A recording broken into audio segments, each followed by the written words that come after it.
তিস্তা নদীর তীরে অবস্থিত রংপুর বাংলাদেশের প্রাচীনতম একটি পৌর কর্পোরেশন, যা এখন একটি সিটি কর্পোরেশনে রূপান্তরিত হয়েছে। এখানে রয়েছে তাজহাট জমিদার বাড়ি, বেগম রোকেয়ার বাড়ি সহ নানান ঐতিহ্যবাহী নিদর্শন। শতরঙের কারুকার্যের শতরঞ্জি, হাড়িভাঙা আম ও নানান জাতের ধান ও আলু উৎপাদনের জন্য বিখ্যাত এই জেলা। শতবর্ষী এই নগরের অবকাঠামোগত উন্নয়নে গুরুত্বপূর্ণ ভূমিকা পালন করছেন ইঞ্জিনিয়ার মোহাম্মদ তৌহিদ ফেরদৌস।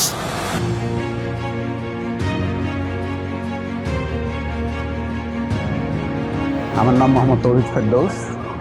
আমার বাবার কর্মস্থল বাংলাদেশ কৃষি বিশ্ববিদ্যালয় ময়মনসিংহ হওয়ার কারণে আমার জন্ম ময়মনসিংহে হলেও আমাদের পৈতৃক নিবাস রংপুরের আলমনগরে। শিক্ষকের ছেলে হওয়ার কারণে প্রথম দিক থেকেই আমরা খুবই সাধারণ জীবনযাপন করতাম। রংপুরের শ্রেষ্ঠ বিদ্যাপীঠ কারমাইকেল কলেজ থেকে আমি 1996 সালে এইচএসসি পরীক্ষায় উত্তীর্ণ হই এবং এরপরে সম্মিলিত ভর্তি পরীক্ষায় প্রথম দিকে থেকে খুলনা প্রকৌশল ও প্রযুক্তি বিশ্ববিদ্যালয়ে অধ্যয়নের সুযোগ পাই এবং আমি সেখানে 2002-এর জুলাইয়ে আমি কৃতিত্বের সাথে ফার্স্ট ক্লাস 10th হয়ে সিভিল ইঞ্জিনিয়ারিং স্নাতক ডিগ্রি অর্জন করি। সিভিল ইঞ্জিনিয়ারিংয়ে স্নাতক শেষ করার পর আমি মূলত কিছু কনসালটেন্সি ফার্মে স্ট্রাকচারাল ডিজাইনার হিসাবে আমার কর্মজীবন শুরু করি এবং সেই সঙ্গে আমি 27তম বিসিএসে অংশগ্রহণ করি এবং সেই বিসিএসে আমি বাংলাদেশ পাবলিক সার্ভিস কমিশন কর্তৃক বাংলাদেশ রেলওয়েতে সহকারী নির্বাহী প্রকৌশলী পদে 4র্থ স্থান অধিকার করে সুপারিশকৃত হই। কিন্তু পরবর্তীতে কিছু অপ্রত্যাশিত ঘটনার কারণে সেই বিসিএসটি বাতিল হয়। প্রথম দিকে আমি অন্যের ফার্মে চাকরি করলেও পরবর্তীতে 2010 সালে আমি আমার নিজস্ব প্রতিষ্ঠান building design and construction consultant প্রতিষ্ঠা করি এবং একদল প্রকৌশলী নিয়ে আমার যাত্রা শুরু হয়। আমরা আমাদের এই ফার্মের মাধ্যমে মূলত রংপুর বিভাগের 8টি জেলা, সেই সঙ্গে রাজশাহী বিভাগের 3টি জেলা এবং সংলগ্ন এলাকায় কাঠামো নকশা, যেটা স্ট্রাকচারাল ডিজাইন আমরা বলি, সেই ডিজাইন প্রণয়ন এবং ফিল্ড লেভেলে এর বাস্তবায়ন করে আসছি। আলহামদুলিল্লাহ, আমি 22 বছর ধরে রংপুর বিভাগ এবং রংপুর বিভাগের আশেপাশে কাঠামো নকশার প্রণয়নের ব্যাপারে সিভিল ইঞ্জিনিয়ারিংয়ের এই পার্টের সঙ্গে আমি সুনামের সঙ্গে জড়িত আছি।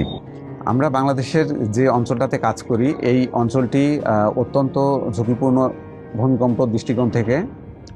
আমরা 2015 সালে যখন নেপালের ভূমিকম্প পেলাম, ওই সময় উৎপত্তিস্থলে এর মাত্রা ছিল 7.8।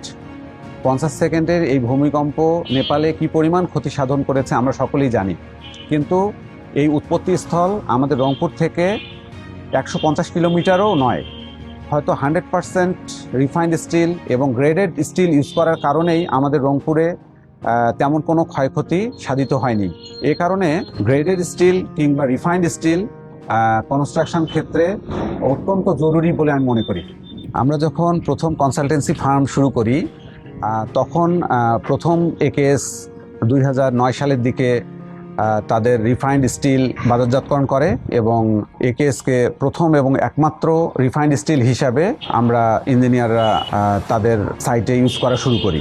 একেএসের বিভিন্ন সময়ে অনুষ্ঠিত বিভিন্ন সেমিনারে আমি অংশগ্রহণ করি এবং সেই সেমিনার থেকে আমি বুঝতে পারি যে একেএস সত্যিকার অর্থেই সেরা স্টিল। আমি মূলত একেএস রডের প্রতি আস্থা বাড়ানোর জন্যে আমি একেএসের প্ল্যান্ট কয়েকবার ভিজিট করেছি এবং সেখানে ভিজিট করার পর আমি অবলোকন করেছি যে কিভাবে তারা ইলেকট্রিক আর্ক ফার্নেসের মাধ্যমে 100% রিফাইন্ড স্টিল তৈরি করছেন।